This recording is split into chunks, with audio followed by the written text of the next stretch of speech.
সুন্দরবনে উত্তর চব্বিশ পরগনা জেলার সীমান্তের হেমনগর কোস্টাল থানার অন্তর্গত প্রত্যন্ত এক গ্রামের জেলে পরিবারের সন্তান রেণুকা মণ্ডল।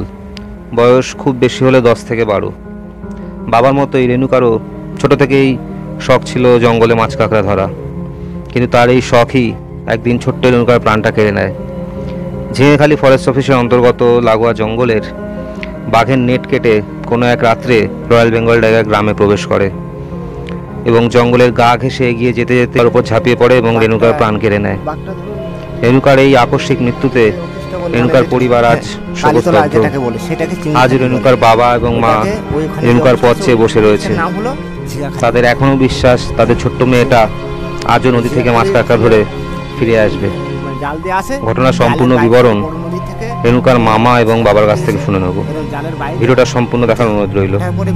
ধন্যবাদ।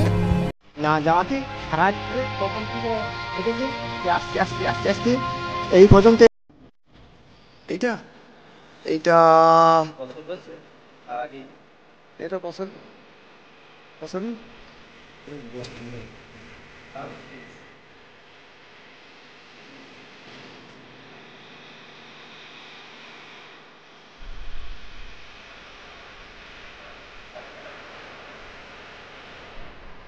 আমার স্ত্রী কই না তো এরকম দুর্ঘটনা 1 বছর আগে নদী থেকে মাঝখানে মাছ ধরছিল জাল থেকে তখন মাছ ধরতে আমরা যদি ঠান্ডা আছে মাছ ধরে লোক সাইড এখন আটা কি বেঁধেছে আর হয়ে গেছে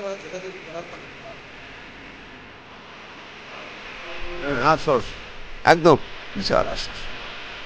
একটা মেয়ে ছিল আমার, ছোট মেয়ে ছিল, সিজারে তুলে দিচ্ছিলাম তা একদম আমার 5টা 7টা দিয়েছিল জেনারেলে রেখেছিলাম মেয়েকে।